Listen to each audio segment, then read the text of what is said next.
आज के इस कार्यक्रम में बैंकिंग सेक्टर के काफी लोगों को नियुक्ति पत्र मिल रहे हैं। अर्थव्यवस्था के विस्तार में हमारे बैंकिंग सेक्टर की बहुत बड़ी भूमिका होती है। आज भारत उन देशों में से एक है जहां का बैंकिंग सेक्टर सबसे मजबूत माना जाता है। लेकिन 9 वर्ष पहले ऐसी स्थिति नहीं थी।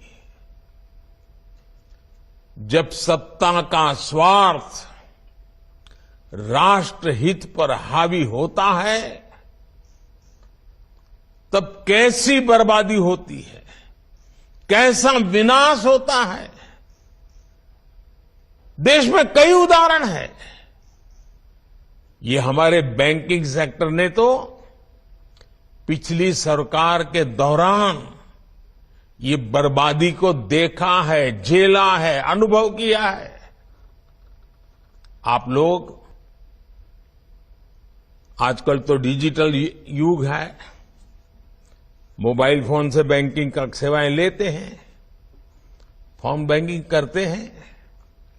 लेकिन आज से 9 साल पहले जो सरकार थी ना, उस समय ये फोन बैंकिंग का कल्पना ही अलग थी, रिवाज ही अलग था, तरीके अलग थे, इरादे अलग थे। उस जमाने में, उस सरकार में ये फोन बैंकिंग मेरे आपके जैसे सामान्य नागरिकों के लिए नहीं था। देश के 140 करोड़ देशवासियों के लिए नहीं था। उस समय एक खास परिवार के करीबी कुछ ताकतवर नेता बैंकों को फोन करके अपने चहेतों को हजारों करोड़ रुपए का लोन दिलवाया करते थे। ये लोन कभी चुकाया नहीं जाता था और कागजी कार्रवाई होती थी। एक लोन को चुकाने के लिए फिर बैंक से फोन करके दूसरा लोन चुकाने के लिए फिर तीसरा लोन दिलवाना। ये फोन बैंकिंग घोटाला पहले की सरकार के, पिछली सरकार के सबसे बड़े घोटालों में एक था। आजादी के अमृत महोत्सव में जब देश विकसित होने के लक्ष्य पर काम कर रहा है,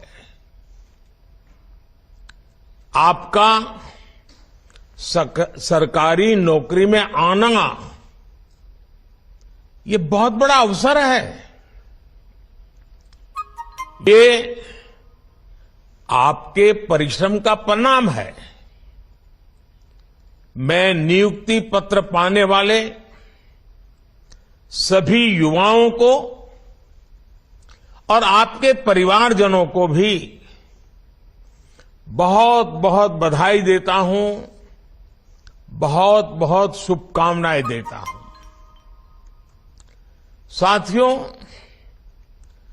आजादी के इस अमृत काल में सभी देशवासियों ने अगले 25 वर्ष में भारत को विकसित भारत बनाने का संकल्प लिया है।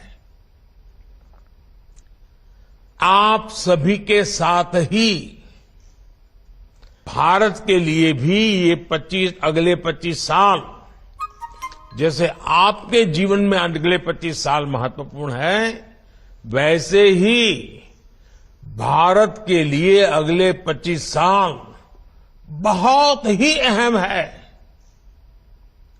आज दुनिया में भारत के प्रति जो विश्वास बना है,